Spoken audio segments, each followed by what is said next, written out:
Hi there, and welcome to today's webcast, Finding SolarWinds/Sunburst Backdoors with Zeek, Suricata, and Corelight. I'm John Gamble, Director of Product Marketing.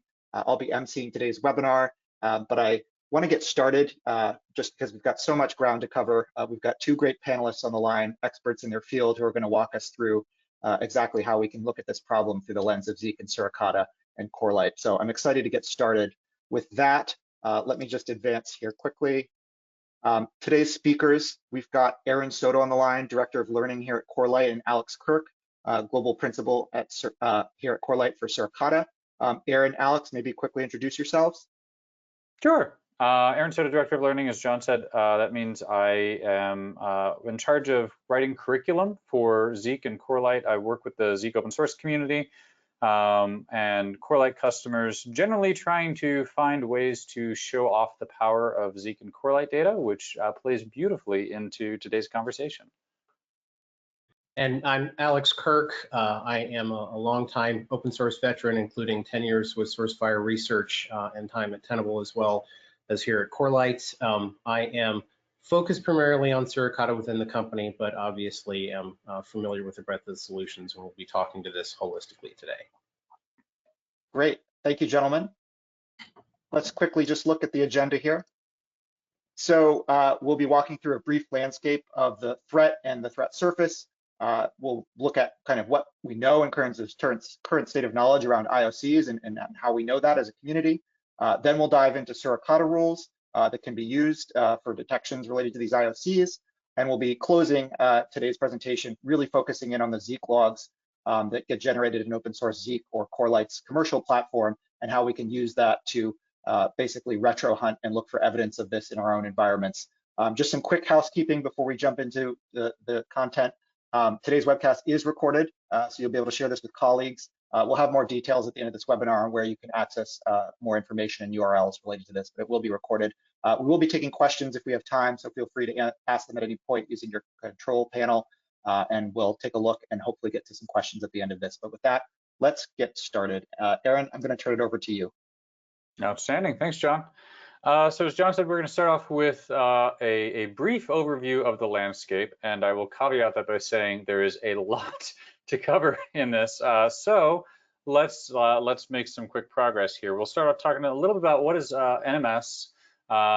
Jake Williams from SANS made an excellent point in a SANS webcast a few days ago about the confusion between NMS and NSM. Network monitoring system versus network security monitor.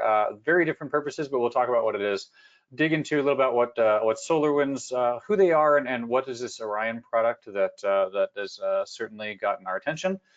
Who are the customers that use this? And then kind of zooming out a little bit. So this is a supply chain attack. What does that mean? And specifically in the context of an NMS, what does a supply chain attack mean that could affect me if I'm running this software inside my network? And then to wrap up the landscape, we'll talk about a little bit about Suricata and Corelight and Zeek data, and how we can use these tools as a way to protect us. So let's just dive right in.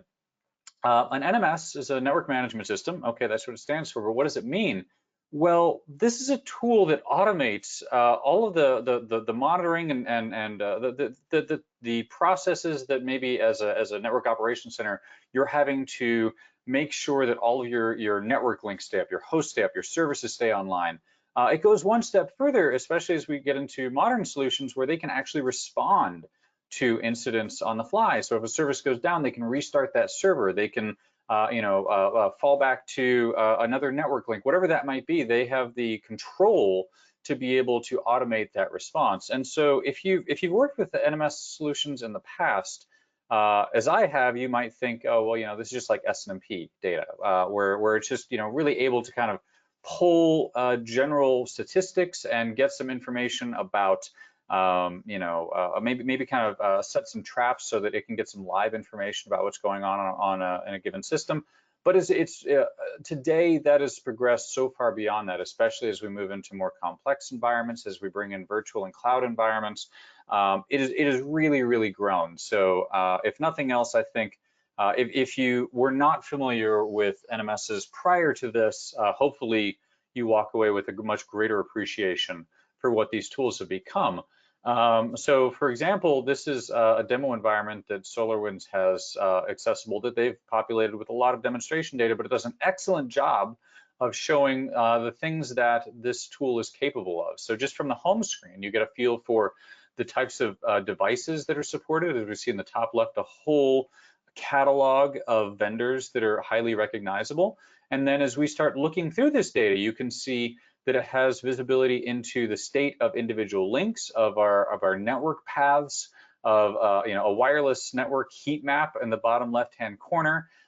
We have information about specific interfaces, things like even as far as what are the hosts that are communicating.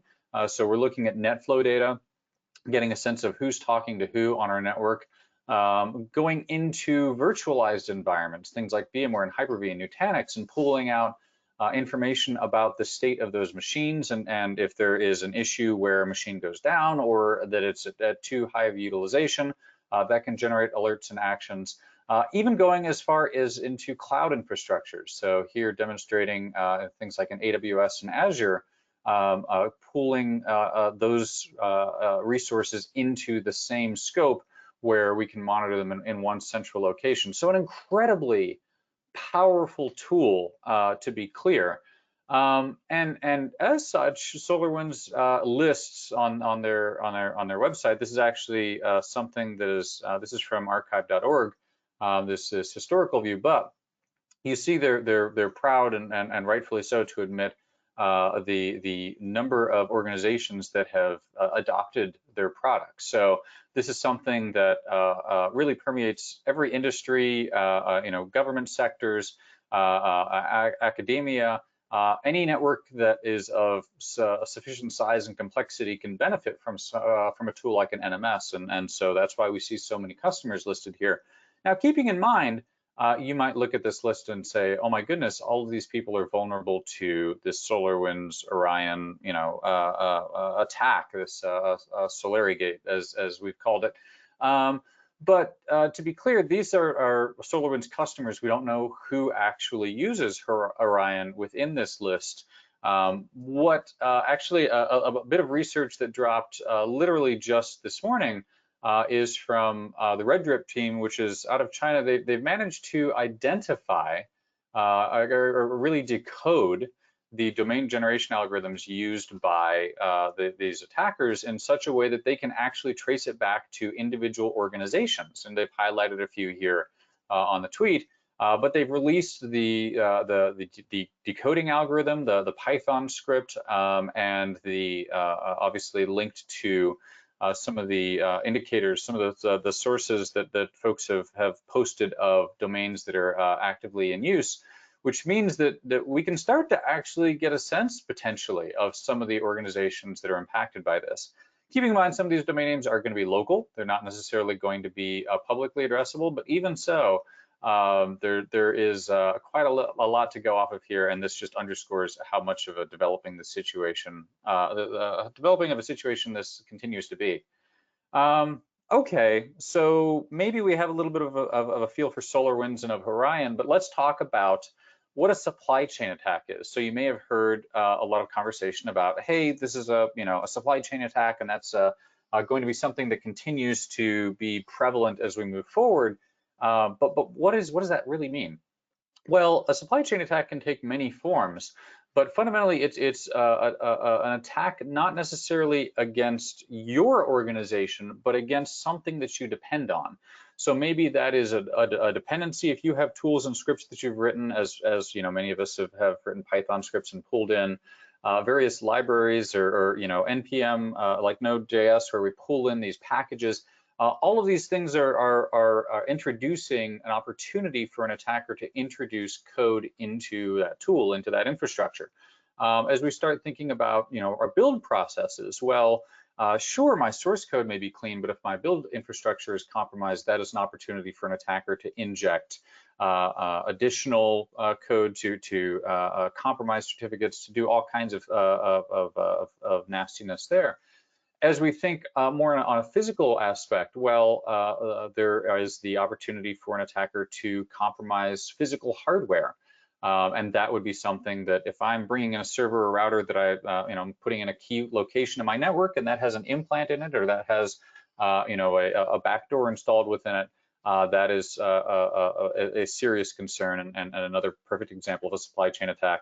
Potentially even relying on third parties that we're looking towards. So there's a few examples here. Colorama is a very prominent Python library that suffered from a typo squatting incident where a similarly named package was added in.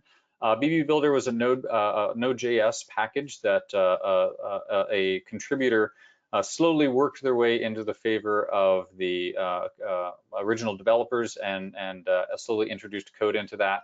Of course, as we're talking about backdoors in hardware, that brings to mind the Supermicro hardware backdoor that was found in 2015.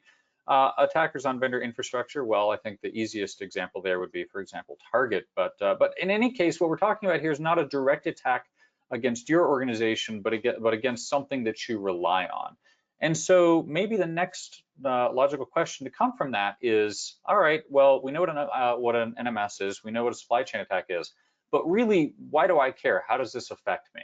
Well, to be clear, a network management system requires a broad and really just a very high level of access to the resources within our network. So it's going to be regularly polling different devices. Different devices are going to be talking back to it. And I'm not talking about just end user workstations. I'm talking about core infrastructure.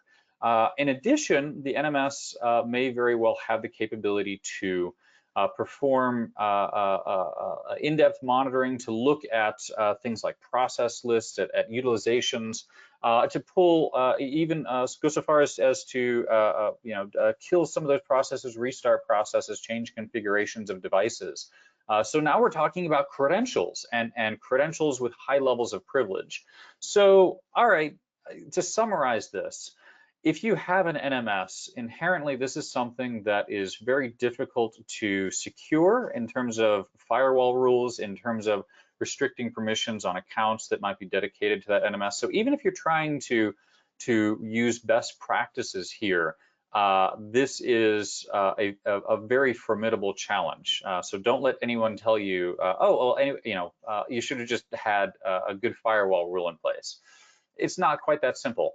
And furthermore, the stakes are extremely high, given that anyone who compromises one of these systems immediately has not only highly privileged credentials, but also frankly, just from the attacker's perspective, an ideal location, a springboard to launch attacks to some of this core infrastructure that would very likely blend in with a lot of the traffic that NMS does on a regular basis. So that said, let's make this even harder. As I said, NMSs require high level of privilege, but in SolarWinds case, here's an example of an article they posted for the Orion platform actually suggesting that customers exclude the SolarWinds paths, that is where the executables and libraries are installed, from their antivirus scans. So now, in addition to making it difficult to lock down these accounts and to monitor the network traffic, we are being told to remove from our signatures, our detections of our host-based and endpoint solutions, the monitoring of these folders, because it could potentially impact the performance of this tool. So definitely a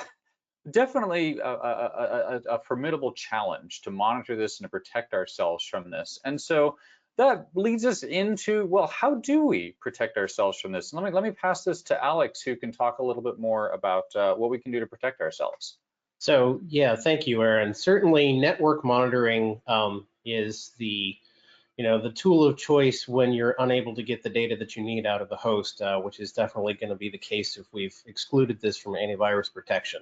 And so IDS is probably the most widely distributed network detection layer that's out there. And the great thing about IDS signatures is that there are really excellent research groups that stand behind, Talos and the Emerging Threats Project in particular, all of these detections, and they're going to be very quickly pushed out to, the entire community of users of those tools and be able to allow you to look for, things as basic as IP addresses and domain names, but also some of the more complex signatures that involve specific HTTP headers, post commands that do strange positioning of headers, or even payload data where you're looking at very specific strings that are known to be in a callback that attempt to blend in with regular traffic around them. The thing, though, about IDS rules is that as useful as they can be to ensure that nothing is problematic going forward, they're absolutely a point-in-time thing. It's only from the moment at which you get those signatures that you actually have a chance of raising any kind of an alert.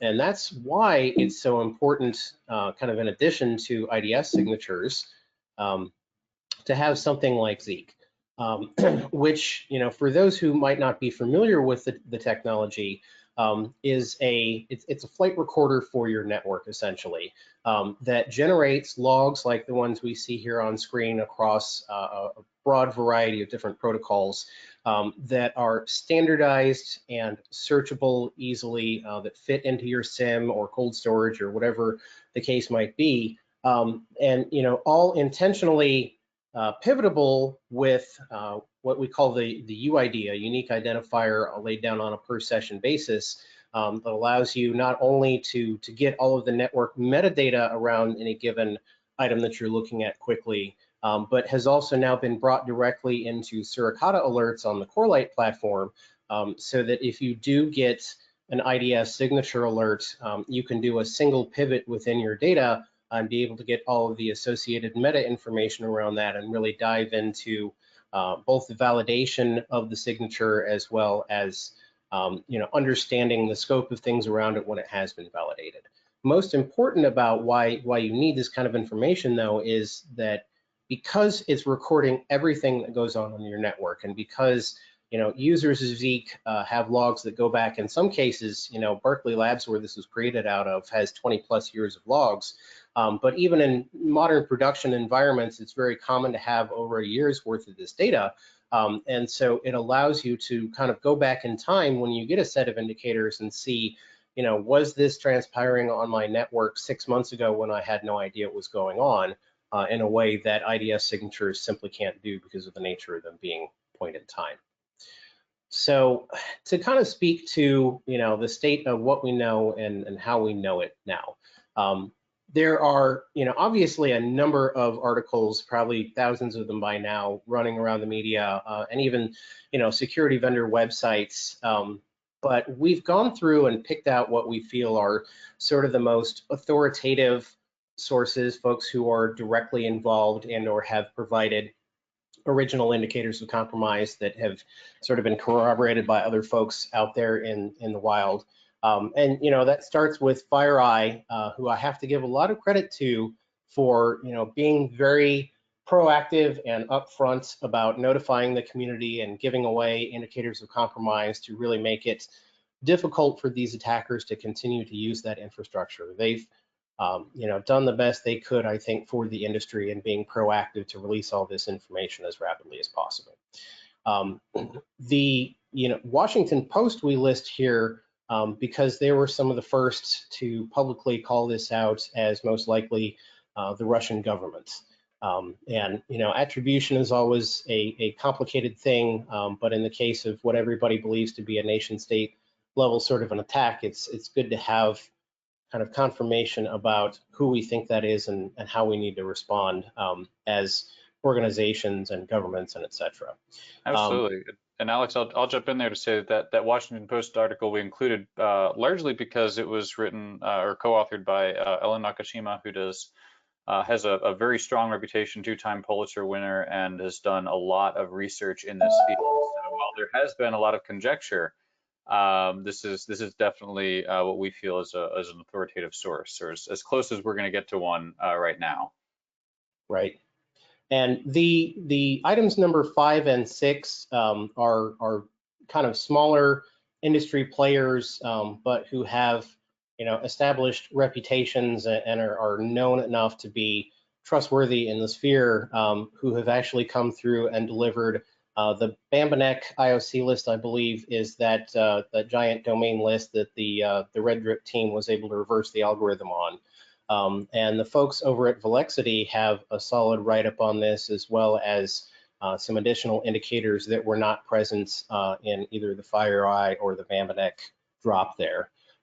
We've also included the link to the official SEC notification that, as a public company, SolarWinds was required to file with the government, confirming their knowledge of the breach. Because, in particular, it helps us establish the timeline of when this activity was going on, because it's mentioned directly in the document there. So some kind of additional bits of less formal sourcing, but interesting data around this. We had a tweet last night from a United States senator who's part of the Intelligence Committee that got a classified briefing on this attack, who is so concerned that he thinks it needs to all be declassified and put out in the public sphere so people can know how bad this really is and respond to it appropriately. On the more positive side of the house, one thing that we wanted to call out in particular, Scott Runnels is a former Mandiant analyst who was part of the FireEye incident response team on this. And he called out Zeek in particular as being one of the relevant tools that really helped him trace this whole thing down. So as bad as the landscape might be out there, there are at least tools that are available to you, open source as well as commercially, that are going to help you track all this sort of information down. So Aaron, to the timeline. Sure, yeah, and so kind of as Alex is introducing those sources, let's kind of use as much as we can to put together a bit of a timeline of what we're talking about here. Based on the SEC filing, SolarWinds says that there was I'm quoting their SEC filing here, a compromise of the Orion software build system in the March to June timeframe, as they call it, the relevant period. And that out of that, 18,000 out of the 33,000 Orion customers they estimate are affected. Now, the SEC filing does explicitly say, this is an active investigation based on the information we have at this time. That is, but at the same time, we treat this as an authoritative source because they're obligated to be as forward as possible. But if you do read that filing, be aware that some of there's been some concern expressed by the security community in terms of some of the wording choices that they've chosen that might imply things that aren't necessarily the case. But at a minimum from this, we do get some hard numbers and a beginning point of the earliest date that we see for this attack. Now, as Alex rightfully said, we tip our hat to FireEye in being very forthcoming in terms of what they've seen. And so December 8th, they released a post to indicate that they'd been breached, that their red team tools had been stolen, and they immediately released indicators of compromise for those tools. And so at this point, as a security community, we're saying, well, we're torn between, well, this can happen to anyone, and also, wow, that really does underscore the point that even FireEye was breached, but didn't really have the context behind that until, as we see in the just the past few days, a flurry of new information. So December 13th, the U.S. CISA, which is the kind of our cybersecurity organization, the Cybersecurity Infrastructure Security Agency, releases this directive to government organizations, and they go into some depth, but fundamentally breaks it down into you need to do analysis on these systems if you're able, and then quoting them again, immediately disconnect or power down SolarWinds Orion products. So fundamentally get this off your network. Ideally, get some evidence if you can first, but you need to treat this clearly very seriously based on their directive. And now that again really only applies to government organizations, government agencies. as far as what their authority has reached into, but definitely everyone should be on high alert based on that wording. December 14th, we actually got quite a lot of information. This is simultaneously when FireEye released an additional post providing some IOCs, specifically talking about SolarWinds, talking about some of the domains that were associated with this. They didn't go as far as to attribute this, and FireEye has a pretty high bar for that, but they've named this actor UNC 2452, which is just kind of a way to say this is an unknown actor at present. As we saw on the same day, Reuters and Washington Post both went live with information that the U.S. Treasury and Commerce departments were breached. Quoting Washington Post here, they said that consulting, technology, telecom, and oil and gas companies also included within that. And then they went one step further as to say that this was attributed to a Russian foreign intelligence service known as SVR, or in the InfoSec community referred to as APT29 or Cozy Bear. Now, that said, SolarWinds is expected to release the hotfix. I was unable to confirm that because, well, I'm not a SolarWinds paying customer, but in theory, that would be something that we'd want to you want to watch out for if you are a SolarWinds customer to grab that latest hot patch. So let's talk a little bit about the attacks here. So first off, there are things that the attacker did that are fairly common, that are things that you'll see, frequently. For example, the use of domain generation algorithms. Those are kind of pseudo-random host names and domain names where the malware will beacon out to the attacker using a domain name that's kind of agreed upon using an algorithm already embedded within the malware. And that's something that we see in ransomware attacks and a lot of different attacks. Okay, maybe not groundbreaking per se, but what was impressive was the use of scalable and shared cloud infrastructure, things like AWS and Azure, that allowed the attackers to blend in more. So you're not going to see these attacks coming from, a botnet or from a particular country. Now, anyone can do that, of course. You and I can sign up for an AWS account. And then the third thing is use of Cobalt Strike, and Cobalt Strike is implicated in many attacks, be they legitimate red team exercises or things like this, where maybe a nation state is not wanting to burn a tool set. But again, these are things that are fairly common. But let's talk about the things that were a bit more outstanding. For example, the compromise of a build certificate used for the build process in the SolarWinds Orion development process. How did that happen? We're not really clear. There's been some very unsubstantiated claims made so far, just very informally. But fundamentally, I think we're going to have to wait to know for sure. But that does speak to a level of well, frankly, just persistence and long-term vision of this actor.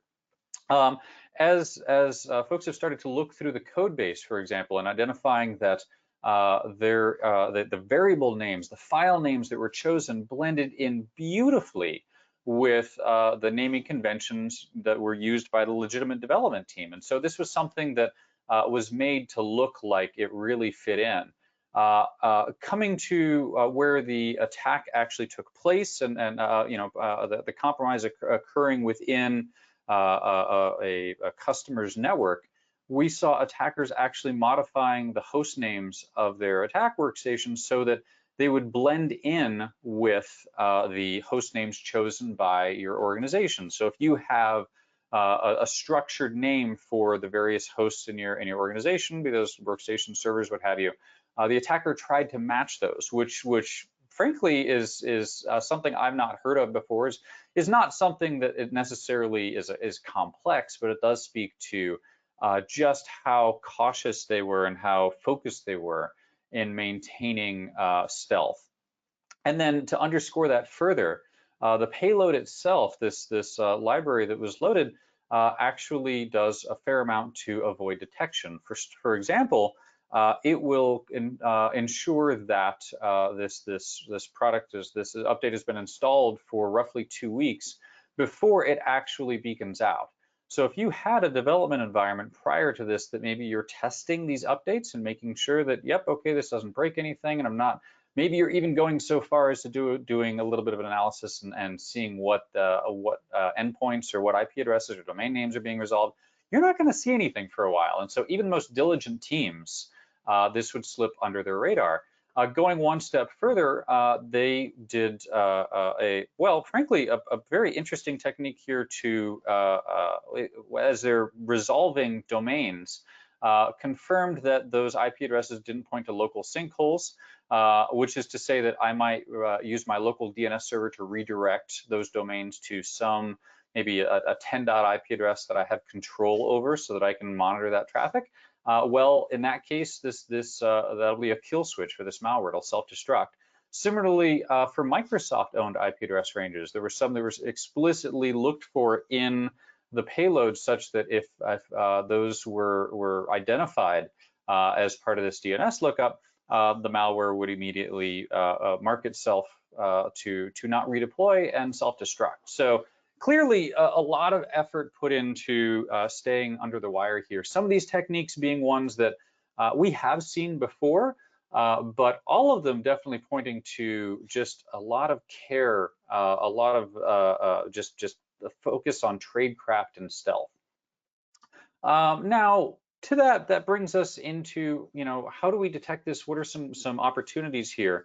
FireEye called out an example whereby, let's say if we are talking about RDP or credentialed access, we could look at our log sources to identify that we saw logins from the legitimate user and someone else who is using those credentials, but from two different locations. Now, I want to emphasize one of the techniques that we saw in Solarigate in this attack was that the attack infrastructure would be located somewhat nearby, as in country, with the victim. So the idea here is, okay, I'm not going to see, necessarily a login from that legitimate user's home, and then from across the world that would then trigger, potentially some obvious alerts. But they would be within country, and certainly when we're talking about something, the size of the US, well, okay, there's definitely some travel time involved there that I would say,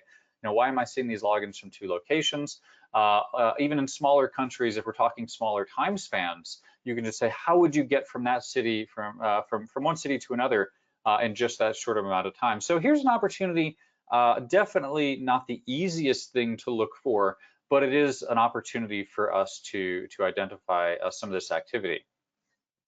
Alternatively, there was another detection mechanism here whereby the attackers were actually setting up RDP infrastructure outside of the victim's IP address range, so outside of external to the victim's network. But then, because those host names matched, because they were being so careful about picking host names that aligned with an organization, one of the recommendations that FireEye suggested was to search public data sources, for example, Shodan, to look for external RDP systems, that is RDP systems on the public internet, that have a host name that matches something in your organization or that aligns with something in your organization. Now, to be blunt, this is something that is, well, it's probably not the easiest thing to do. It's not, certainly we may not have host names in our individual organizations that are going to be as obvious when we're looking at the public internet. But furthermore, it relies on tools like Shodan to have caught that. So what we really recommend, and this speaks to the power of Zeek, is that we have in Zeek and Corelight the RDP log that can capture all RDP traffic. So if you have a sensor on the egress point of your network and you're watching any outbound RDP traffic, first of all, that's probably a good thing to do in general. But more importantly, that is an opportunity for you to catch this RDP traffic and actually extract the X509 certificates used as part of that RDP communication to identify some of these host names. So A good tip, but maybe not using Shodan, but if you do have Corelight and Zeek deployed, you do have a fantastic detection opportunity here.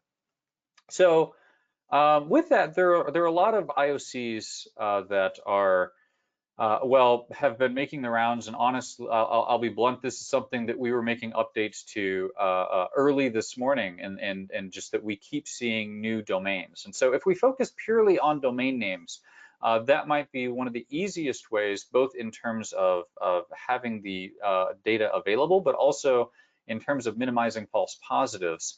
But we need to keep in mind that there are a lot of data sources to consider here. So FireEye, of course, being an authoritative source, emerging threats being a rule set that has been matching FireEye very closely. And then as Alex mentioned, Velocity that has actually corroborated a few of these, but also gone so far as to add some of their own to say, we've seen some of these attacks as well. And here are some host names that we would consider. Now, in terms of your level of confidence, who you choose to trust there, that is up to you. But certainly, as we're seeing agreement between multiple parties that are doing independent research, that speaks to indicators that we should regard very highly versus some that might blend in a little bit more. So on that note, let me pass things back to Alex here, especially as we're talking about these indicators, and let's talk about some Suricata rules that have come to light. All right, thanks, Aaron. So let's speak a little bit to just the process of how you actually get your hands on these things. Now, while the signatures were initially released on the FireEye GitHub in particular, I would not recommend that you directly import the signatures from FireEye. They were actually picked up by the Emerging Threats Project within under 24 hours of them being dropped publicly on GitHub, and they were actually sort of upgraded in such a way that the signatures that FireEye had written, some of them had performance issues to them. Some of them were not as specific as they could have been in nailing down those indicators of compromise. And so really the emerging threats folks have taken the raw indicators that were published by the FireEye folks and sort of professionalized and standardized them within the world of Suricata IDS signatures. So, certainly it's also a great deal easier to maintain a set of signatures that are going to be coming from a trusted vendor like that than trying to pull things manually on your own. Now, it certainly is possible if we ever have a case where protections need to be pulled in before they can be processed through a pipeline like the Emerging Threats Project. And so, it is possible to just get raw text files off of GitHub, and once you've gone through and made sure that the signature IDs don't overlap with anything in your environment, which I point out in particular because a number of the FireEye rules that were first released for their red team tools actually overlapped with the Cisco Talos signature set and would have caused rule conflicts if you tried to load those directly. But once that's done, it's very easy to go ahead and just specify a local file to include with your Suricata update pipeline and roll this into a set that you might be getting from other sources. And if you've got a more complex pipeline than that, it's all plain text, and so you can just handle it manually that way. But again, doing something like this versus going with a reviewed and QA'd process out of a vendor like Emerging Threats is not recommended unless there's a real emergency on your hands. So to kind of speak to what I'm talking about with that a little bit, let me go through some of these signatures and talk about what it is that they're detecting and some of the improvements that did get made. So the first kind of category of signatures that are provided here by FireEye are things that are looking for host names. And if you're someone like me who's spent long enough staring at Wireshark and writing rules in Snort, you'll know that 1603 is the first couple of bytes of an SSL certificate, and the signature is then looking for details in the organization name further on down the signature.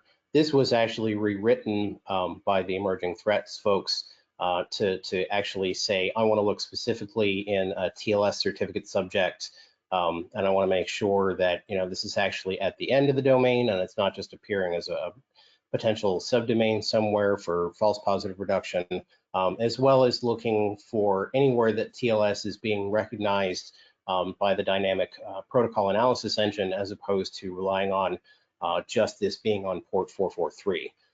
So definitely an improvement to that, but fundamentally not anything too complex here, because it's looking for a domain name either in an SSL certificate, in just HTTP host calls, and the emerging threats folks said, well, we'll go ahead and publish DNS lookup signatures on these as well that were not included as part of the FireEye drop on GitHub in the first place.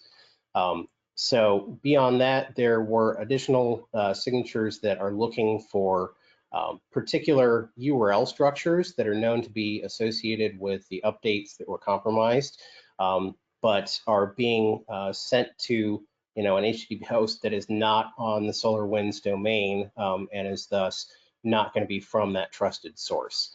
So logically, a very simple and solid sort of a detection here. And realistically, it's something that provides potential to be more proactive in the environment.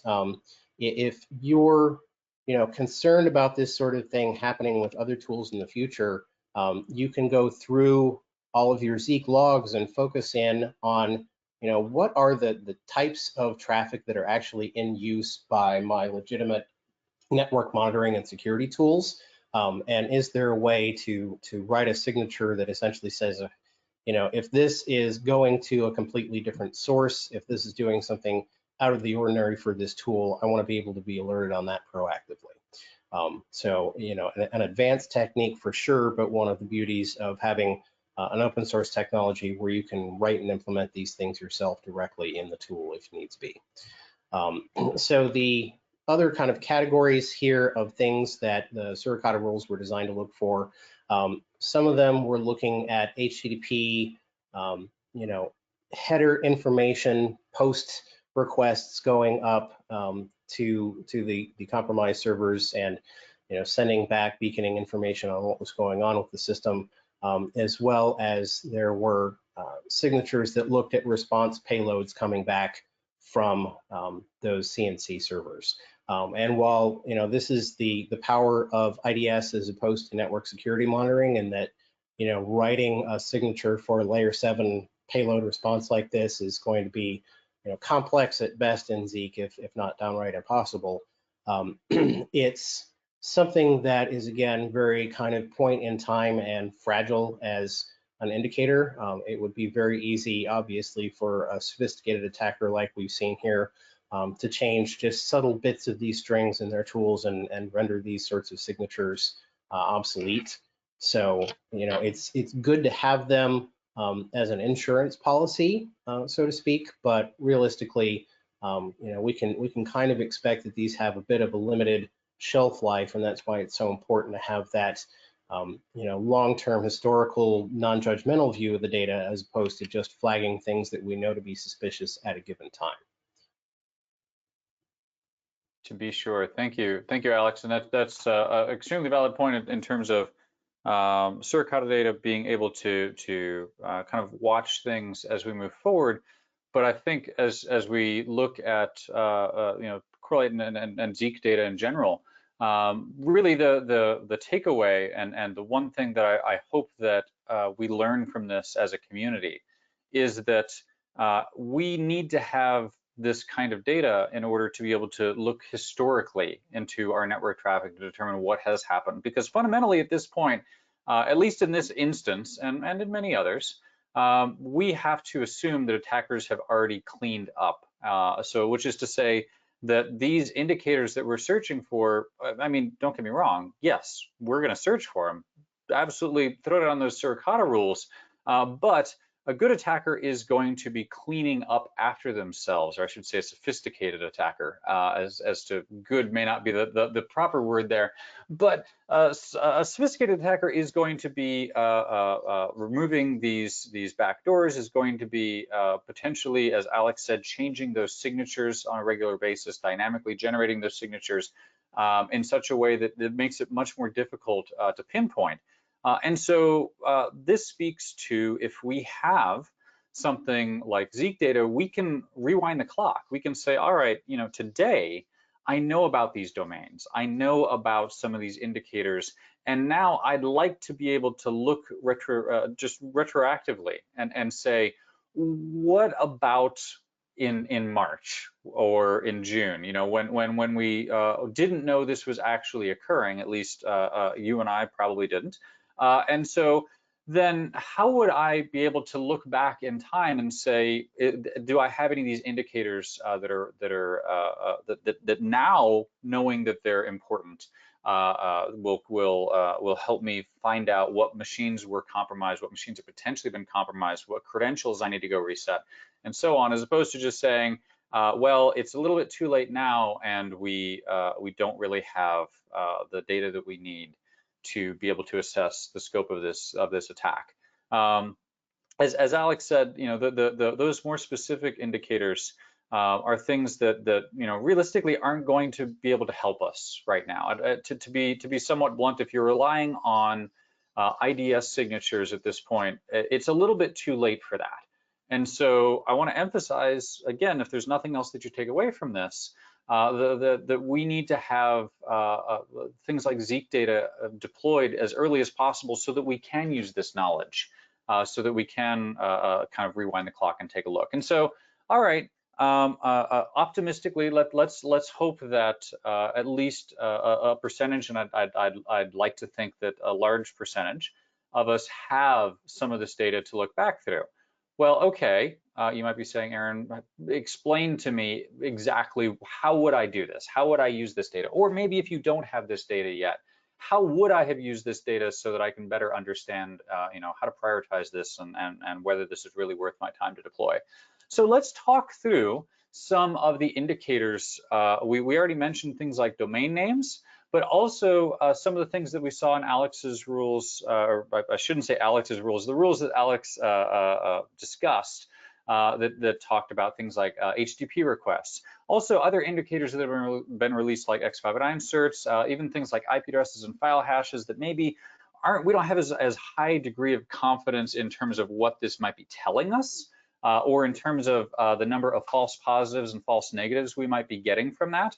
But it is something that would help us determine, maybe a starting point of things to look at. And so let's kind of walk through some of these. For example, if we're talking DNS queries, well, Corelight and Zeek have DNS logs. And so the most prominent domain that you'll see agreed upon in really any publicized research is this AWS VM cloud. I will pause here to say that I fell for this. I thought it was AWS VM Cloud, and in many cases I made that typo. It is avsvmcloud.com, and searching for our DNS records for anything that goes directly to that domain, or as we saw since domain generation algorithms were in use, any subdomains of that. This is a very quick and simple Splunk query that we can run to look across that data and go back into months or years worth of Zeek or Corelight data to understand those domains.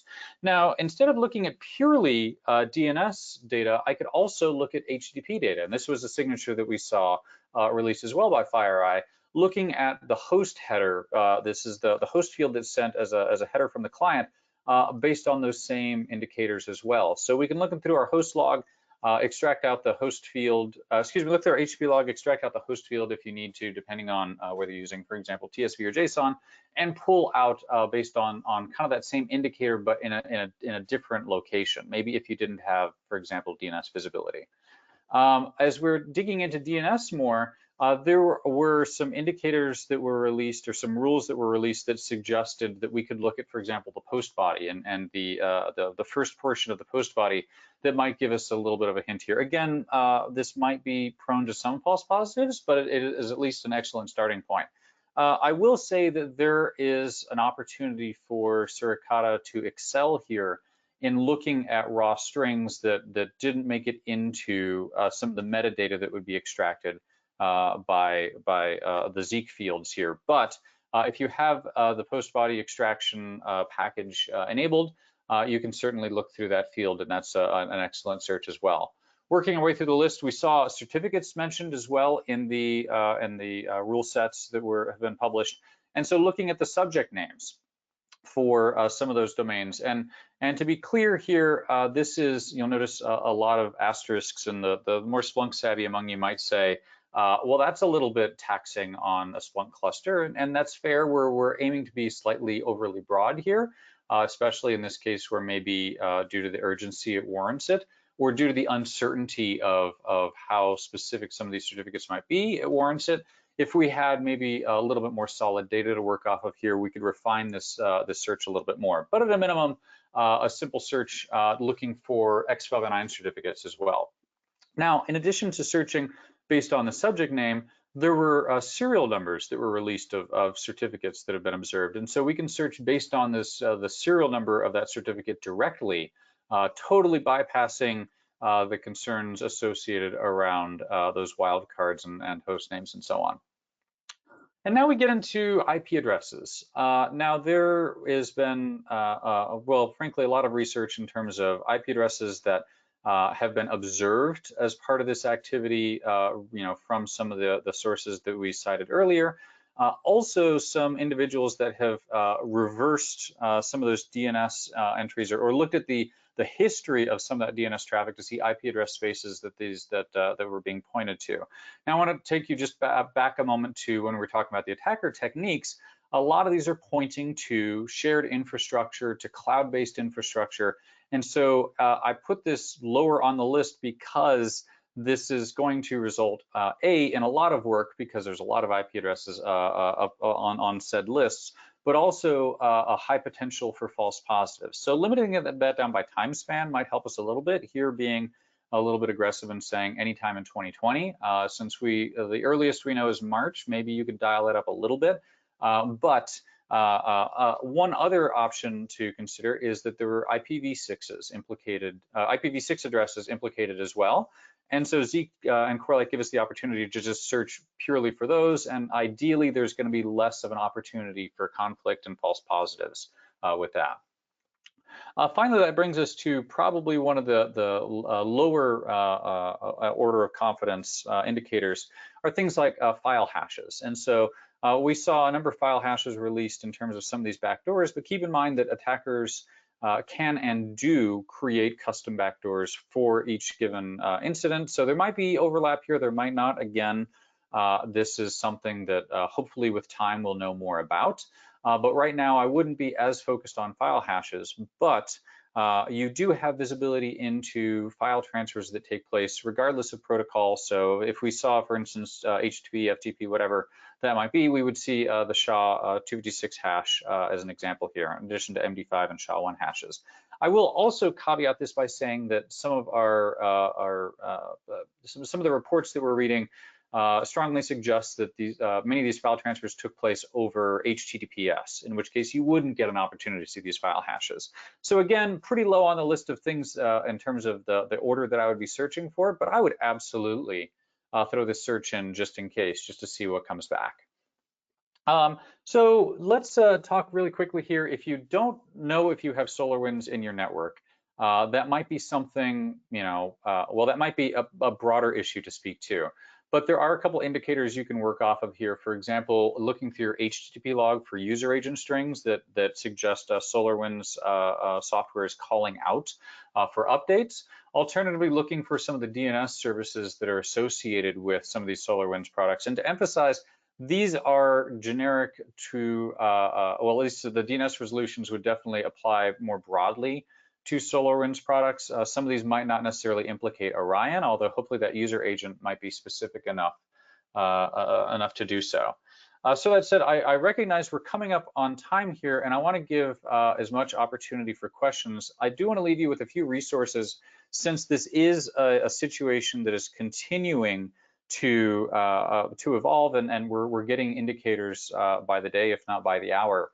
So we cited a couple sources already. For example, the FireEye repo of their indicators of compromise is an excellent resource just in terms of some of the IOCs to watch out for.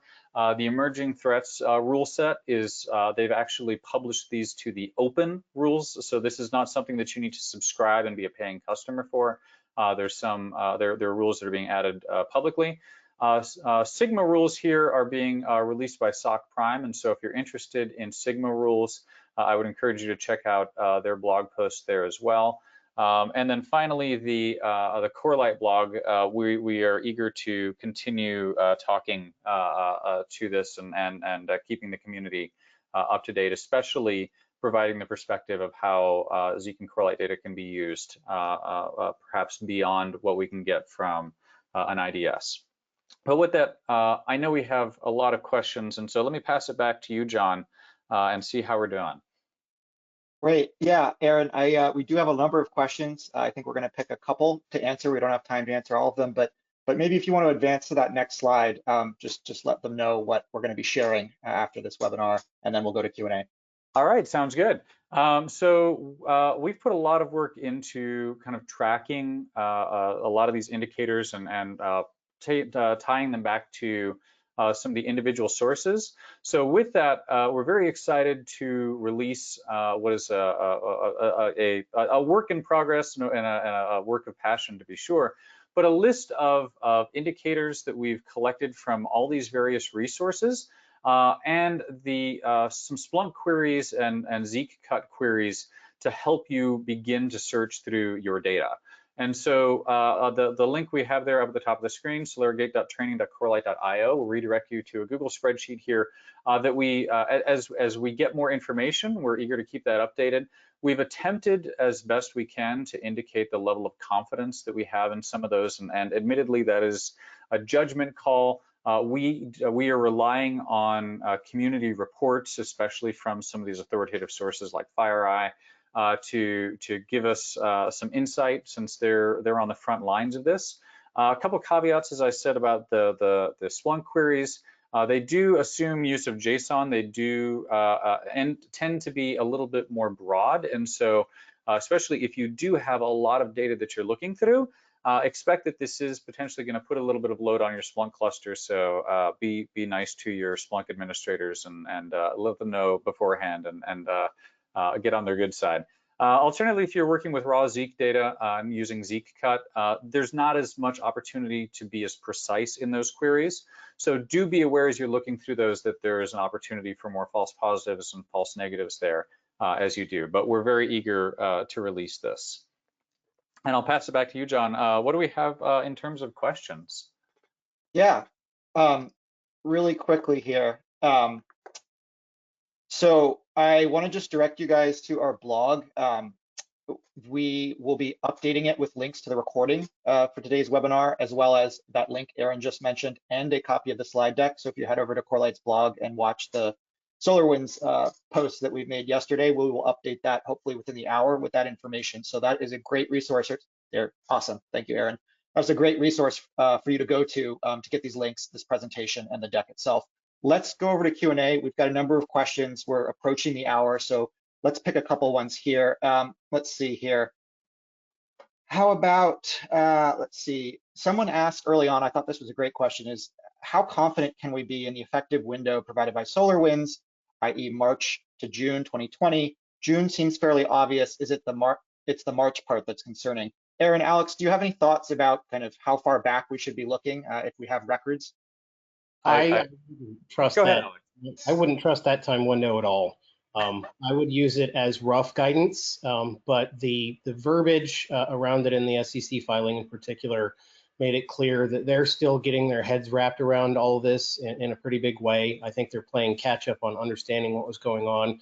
And we've seen so many incidents in the past where folks thought they understood the scope of an attack only to find out it was much broader later, that it really doesn't hurt to be proactive and look much deeper back and forward on those dates.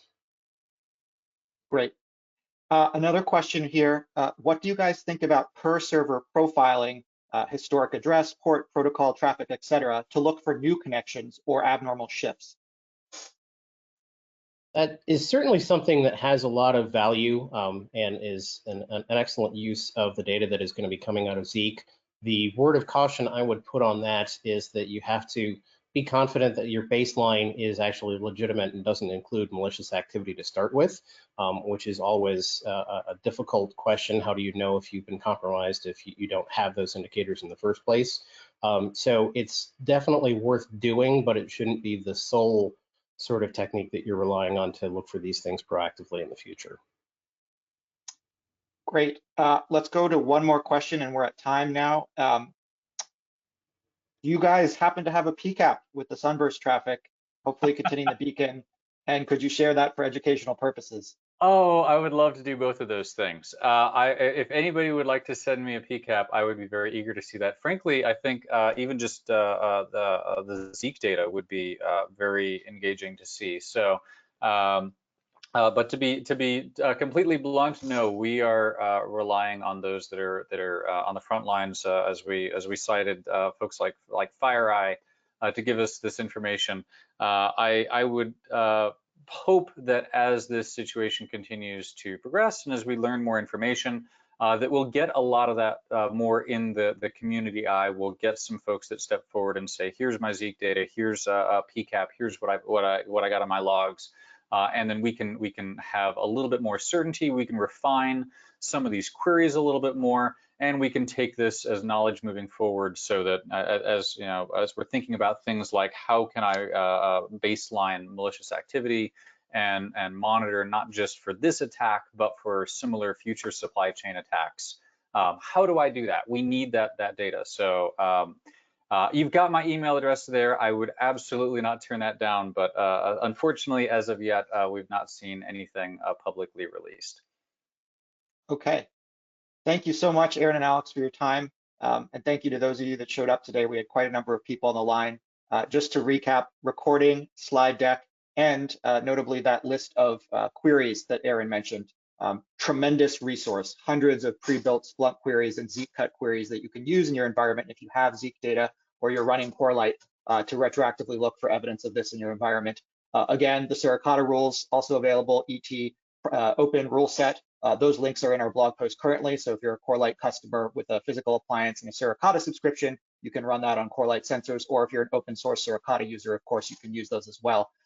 Continue to monitor that blog post. We'll be updating it shortly with those links that I mentioned. Thanks everyone for coming today and have a great rest of your day. Good luck.